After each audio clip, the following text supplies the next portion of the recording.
जी, अस्सलाम वालेकुम students last lecture में हमने ग्लाइकोलिसिस के रिएक्शंस पे बात की थी। रिएक्शंस ऑफ ग्लाइकोलिसिस को हमने इन डिटेल पढ़ा 2 क्लासेस के अंदर।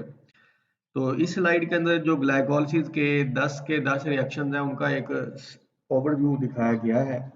2 फेजेस, पहली फेज प्रेपरेटरी फेज में क्या हुआ कि एक glucose molecule after 5 reactions 2 G3P molecules में कन्वर्ट हो गया। एंड ड्यूरिंग पे ऑफ फेज ये जो दो G3P के मॉलिक्यूल्स हैं इनको ऑक्सीडाइज करके 2 पायरूवेट्स के अंदर कन्वर्ट किया जाता है और इस दौरान टोटल मिला के 4 ATPs और 2 NADH प्रोड्यूस होते हैं। 2 ATPs प्रेपरेटरी फेज में यूज हो गए थे, इसलिए ओवरऑल ग्लाइकोलिसिस की बात करें तो नेट प्रोडक्शन ATPs की कितनी है? 2 ATPs are produced during glycolysis. आज हमने बेसिकली बात करनी है रेगुलेशन ऑफ ग्लाइकोलिसिस की। देखें, कोई भी मेटाबॉलिक प्रोसेस है, इसकी सेल के अंदर जाएगी बड़े एक रेगुलेटेड वे में वर्क कर रहा होता है। कोई भी प्रोसेस जो है वो सिर्फ तब होता है जब बॉडी को, जब सेल को उस प्रोसेस की जरूरत होती है। जब जरूरत नहीं है तो उसको इनहिबिट कर दिया जाता है, रोक दिया जाता है, स्लो कर दिया जाता है।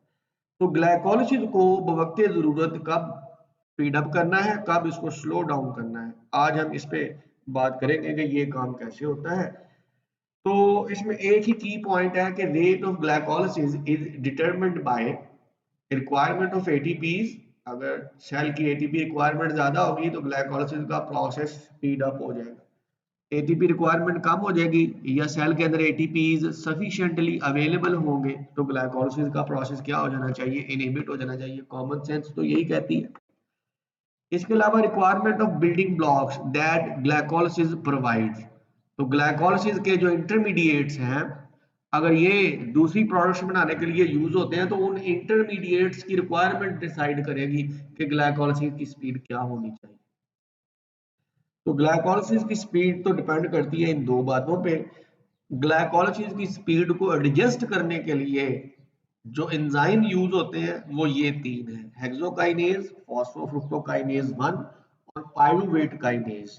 इन तीनों एंजाइम्स में एक बात मुश्तरक है। अगर आपने इन 10 रिएक्शंस को देखा हो, इसमें आपने देखा कि टोटल 10 में से जो 7 रिएक्शंस हैं वो रिवर्सिबल रिएक्शंस हैं।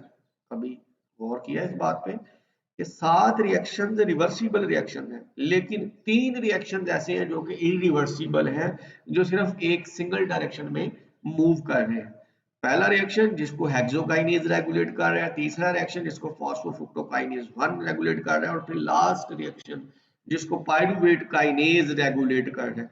ग्लाइकोलिसिस की स्पीड को एडजस्ट करने के लिए इन्हीं 3 एंजाइम्स को टारगेट किया जाता है।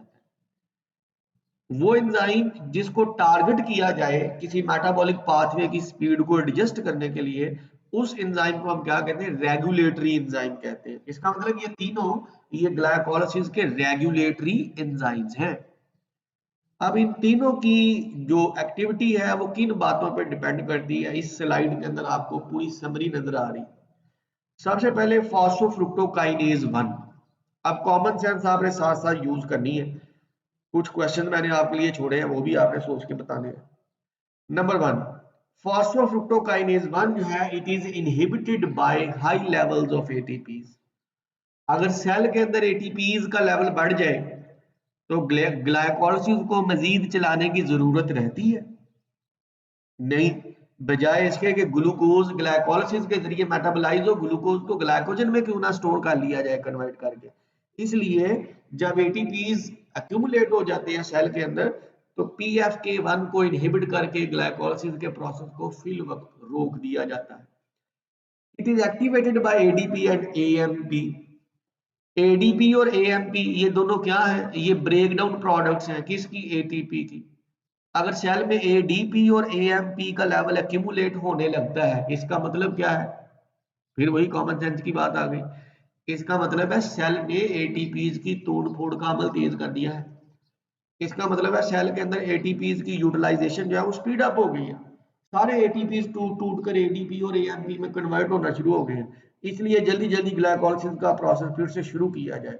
तो ADP और AMP ये इस एंजाइम को एक्टिवेट कर देते हैं। तो ATP और इसकी ब्रेकडाउन प्रोडक्ट्स ये दोनों एक दूसरे के एंटागोनिस्ट हैं, ये अगर इसको इनहिबिट कर रहा था तो ये दोनों उसको एक्टिवेट कर रहे हैं। इसके बाद decrease in pH inhibits this enzyme, आपके ख्याल में इसकी क्या सिग्निफिकेंस हो सकती है? पीएच डिक्रीज कब करती है? जब एनवायरनमेंट एसिडिक हो जाए। और ग्लाइकोलिसिस की प्रोडक्ट क्या आती है? Pyruvic acid. अगर ऑलरेडी पीएच डिक्रीज कर गई है तो ग्लाइकोलिसिस का प्रोसेस रोक दिया जाएगा ताकि मजीद पायरुविक एसिड, जो कि बाद में लैक्टिक एसिड में भी कन्वर्ट हो सकता है एनारोबिक रेस्पिरेशन से, तो मजीद एसिड्स की प्रोडक्शन रोक देनी चाहिए। इसलिए PFK1 को इनहिबिट करके ग्लाइकोलिसिस का प्रोसेस रोक दिया जाएगा। नेक्स्ट आ जाएगी दूसरा एंजाइम जो कि रेगुलेटरी एंजाइम्स की लिस्ट में यहाँ पे शामिल है, हेक्सोकाइनेज। इसको इनहिबिट करता है कौन? G6P, जो कि हेक्सोकाइनेज की प्रोडक्ट है। अच्छा, G6P हेक्सोकाइनेज को तो इनहिबिट करेगा, आपके ख्याल में G6P को PFK1 के साथ क्या सलूक करना चाहिए? यहाँ पे आ जाए G6P, ये PFK1 को क्या करेगा? इनहिबिट करेगा या एक्टिवेट करेगा? PFK1 को इसे एक्टिवेट करना चाहिए।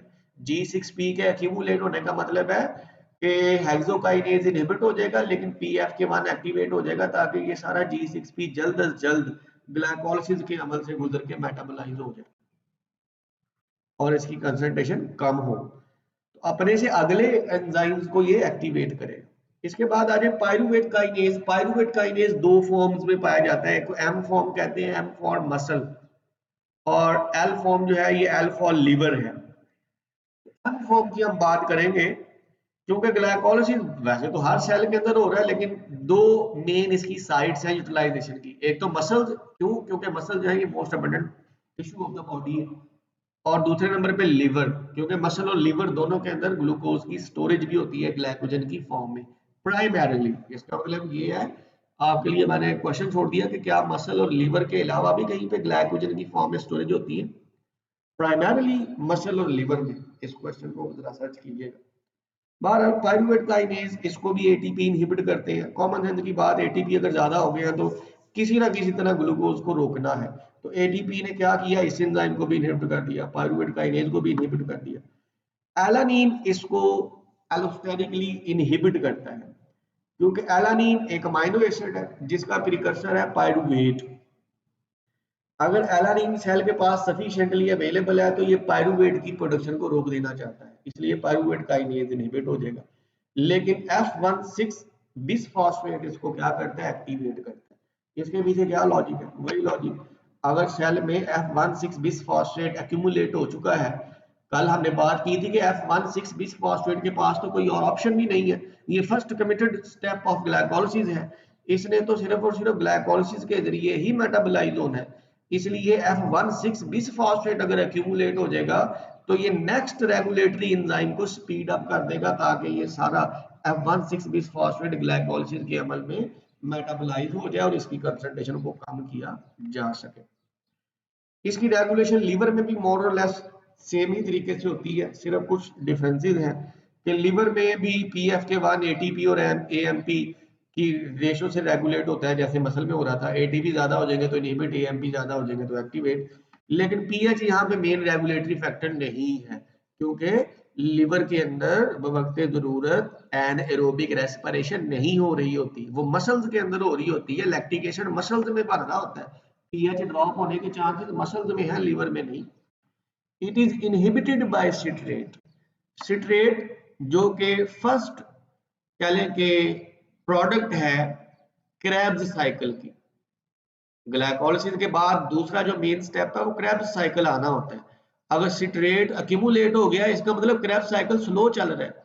अगर क्रेब्स साइकिल स्लो चल रहा है इसका मतलब है पीछे से मजीद पायरुविक एसिड बनना बंद कर दिया जाए ताकि पहले वाला पायरुविक एसिड क्रेब्स साइकिल से मेटाबोलाइज जब तक नहीं हो जाता पीछे से मजीद पायरुविक एसिड ना बने। इसलिए सिट्रेट क्या करता है? इस एंजाइम को रोक के ग्लाइकोलिसिस के प्रोसेस को रोक देता है। It is activated by fructose 2,6 bisphosphate. इसका क्या रिलेशन है इस पे अलग से हम एक लेक्चर में बात करेंगे।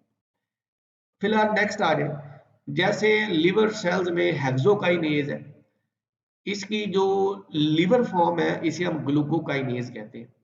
ग्लूकोकाइनेज और हेक्सोकाइनेज इन दोनों में क्या डिफरेंस क्या है? दोनों एक ही तरह के रिएक्शन को कैटलाइज करते हैं, फर्क सिर्फ ये है कि जो ग्लूकोकाइनेज है ये लिवर में काम करता है और इसकी जो अफिनिटी है ग्लूकोज के लिए यानी कि सबस्ट्रेट के लिए वो 50 फोल्ड्स लोअर देन हेक्सोकाइनेज।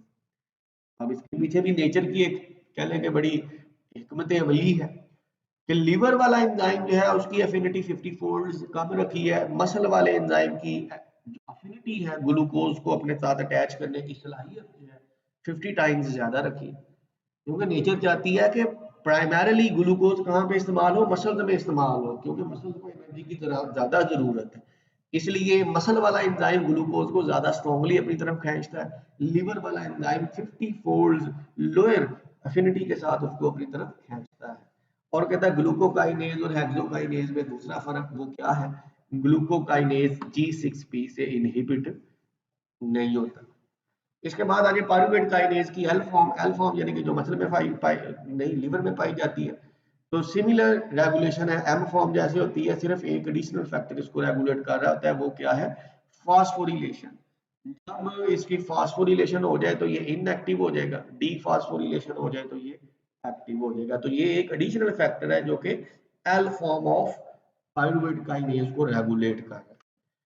अपनी बुक्स में आप देखेंगे ये जो चार्ट है डायग्रामेटिकली उसने लीवर के अंदर सॉरी मसल्स के अंदर ग्लाइकोलाइसिस की रेगुलेशन दिखाई है। दो अल्टरनेटिव सिचुएशन है, एक जब मसल्स रिलैक्स फॉर्म में प्रेजेंट है और एक जब ये कॉन्ट्रैक्ट कर रहा है, यानी कि एक जब मसल एट रेस्ट है यानी कि जब इसको एनर्जी की जरूरत नहीं है या कम एनर्जी की जरूरत है, और जब ड्यूरिंग एक्सरसाइज इसको एनर्जी की जरूरत ज्यादा होती है। एट रेस्ट क्या हो रहा होता है, G6P हेक्सोकाइनेज को देखें नेगेटिव फीडबैक से इनहिबिट कर रहा है। एट रेस्ट क्योंकि एटीपी कम इस्तेमाल हो रहे हैं, एटीपी टू एएमपी रेशो बढ़ जाती है, ये पीएफके1 को भी इनहिबिट कर देगी, ये पायरुवेट काइनेज को भी इनहिबिट कर देगी। ड्यूरिंग एक्सरसाइज ये सारे एटीपीज टूट जाएंगे, सारे कन्वर्ट हो जाएंगे एडीपी और एएमपी में, तो ये रेशो क्या हो जाएगी, डिक्रीज कर जाएगी। तो डिक्रीज्ड रेशो ये क्या करती है, पीएफके1 को एक्टिवेट कर देती है। F16 बिसफॉस्फेट ये पायरुवेट काइनेज को एक्टिवेट कर देता है। तो ये वही सारी बातें जो पीछे हम टेक्स्ट के अंदर पढ़ के आए। तो रेगुलेशन ऑफ ग्लाइकोलाइसिस, इसमें आपने देखा कि 3 रेगुलेटरी एंजाइम्स हैं जो कि इन्वॉल्व है लिवर में भी मसल में भी, सिर्फ स्लाइट डिफरेंसेस हैं इनकी रेगुलेशन में। जैसे एक यहाँ पे हमने नोट किया पायरुवेट काइनेज जो लिवर के अंदर काम करता है, उसमें एक एडिशनल फैक्टर है जो कि इसकी एक्टिविटी को रेगुलेट कर रहा है। अरे यहाँ पे एक और टर्म आपने नोट की होगी, आइसोजाइम। आइसोजाइम हम कहते हैं ऐसा एंजाइम, दो ऐसे एंजाइम्स जिनकी एक्टिविटी सेम हो लेकिन वो at two different sides of the body work करें, वो आइसोजाइम। जैसे पायरुवेट काइनेज मसल में काम करता है तो तब भी इसने वही रिएक्शन परफॉर्म करवाना है, लिवर में काम करता है तो तब भी वही रिएक्शन परफॉर्म करवाना है, दोनों की एक्टिविटी सेम है लेकिन साइट ऑफ एक्शन डिफरेंट है। ऐसे एंजाइम्स को हम आइसोजाइम्स कहते हैं जिनकी एक्टिविटी सेम हो लेकिन साइट ऑफ एक्शन डिफरेंट हो। जी, बाकी कल इंशाल्लाह अगले लेक्चर में नया टॉपिक शुरू